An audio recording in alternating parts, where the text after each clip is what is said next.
Hello साथियों, नमस्कार। Welcome to planet 4। दोस्तों, तुर्की को शायद भनक लग गई है कि भारत इस बार पाकिस्तान पर भयानक हमला करने जा रहा है। इसी वजह से तुर्की ने अपने वायुसेना के हथियारों का एक बड़ा जखीरा पाकिस्तान भेजा है ताकि उसे बचाया जा सके। लेकिन सच्चाई यह है कि तुर्की खुद भी अंदर से भारत से डरा हुआ है। वहीं पाकिस्तानी सेना में इस वक्त भगदड़ मची हुई है। मोदी जी के ऐलान के बाद वहां के सैनिक नौकरी छोड़कर भाग रहे हैं। खुद पाकिस्तान का सेना प्रमुख कहां गायब है, इसकी भी किसी को खबर नहीं है। भारत इस बार बहुत बड़ा हमला करने जा रहा है और मोदी जी ने साफ कर दिया है कि इस बार का बदला कल्पना से भी ज्यादा खतरनाक होगा। सीमा पर लगातार गोलाबारी हो रही है। पाकिस्तान दुनिया के बड़े देशों से भीख मांग रहा है, लेकिन कोई मदद करने को तैयार नहीं है। तुर्की ने भले ही दिखावे के लिए पाकिस्तान को एक जहाज भरकर हथियार भेजे हों, लेकिन वह भी जानता है कि भारत को नाराज करना उसे महंगा पड़ेगा। तुर्की को पता है कि इस बार पाकिस्तान का बचना बेहद मुश्किल है, लेकिन फिर भी वह दोस्ती का दिखावा और कैमरा का प्रदर्शन कर रहा है। तुर्की खुद ब्रिक्स में एंट्री चाहता है, भारत के साथ व्यापार बढ़ाना चाहता है, इसलिए वह पाकिस्तान से दोस्ती का ड्रामा कर रहा है।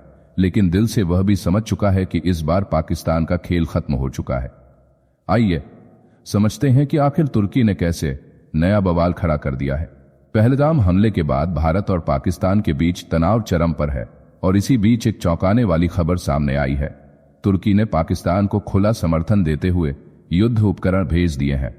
रविवार को तुर्की एयरफोर्स का C-130 Hercules military transport aircraft Karachi पहुंचा, जिसमें खतरनाक लड़ाकू सामान लदा हुआ था। सूत्रों के मुताबिक तुर्की और पाकिस्तान के बीच बढ़ती डिफेंस कोऑपरेशन का यह हिस्सा है।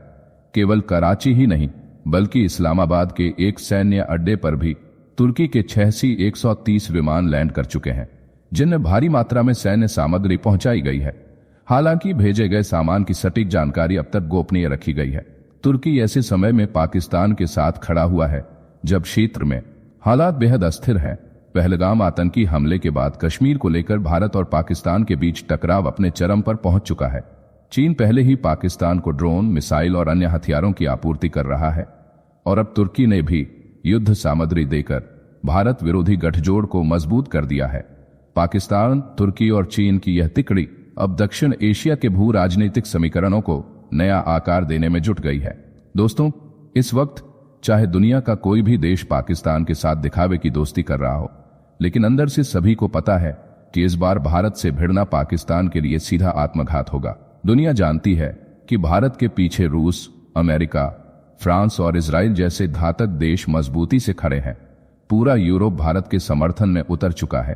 ऐसे में पाकिस्तान अगर भारत से पंगा लेता है तो वह खुद अपनी कब्र खोदने जैसा कदम उठाएगा।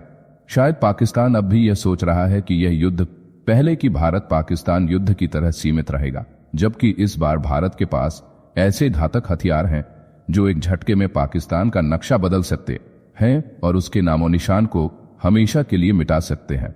इस बीच पाकिस्तान ने भी अपनी वायुसेना को हाई अलर्ट पर डाल दिया है।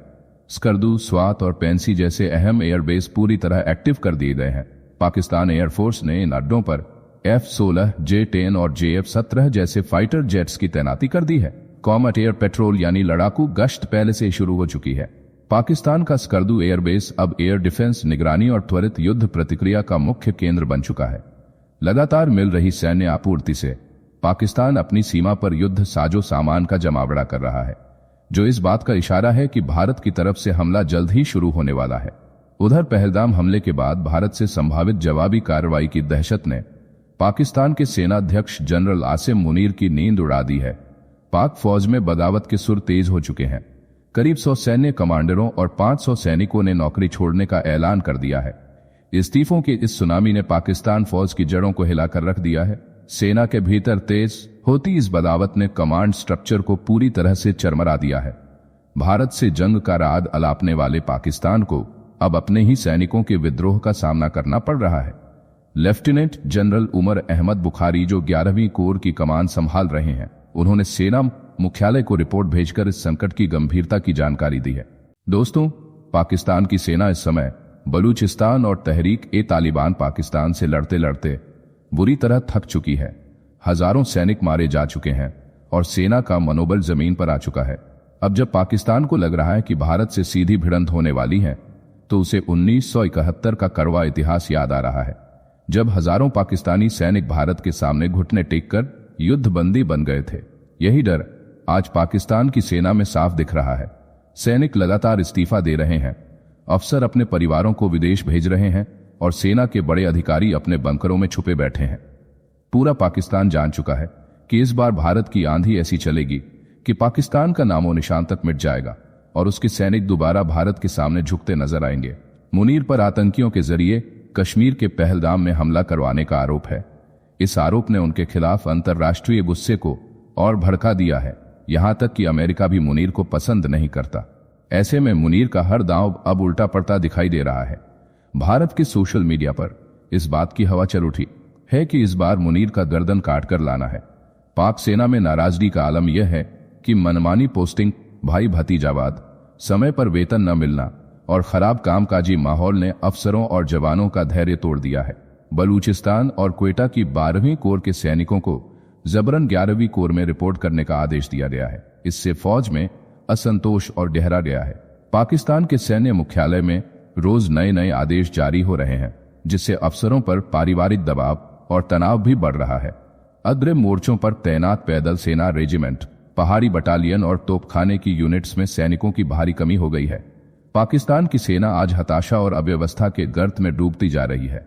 भारत के सख्त रुख ने पाकिस्तान के भीतर नेतृत्व संकट को और गहरा कर दिया है। सेनाध्यक्ष मुनीर के खिलाफ विद्रोह के बिगुल बज चुके हैं। अब देखना यह है कि पाकिस्तान की फौज खुद को कैसे बचाती है, जबकि उसका मनोबल धराशायी होता जा रहा है। जाने से पहले वीडियो को लाइक करके चैनल को सब्सक्राइब कर लें।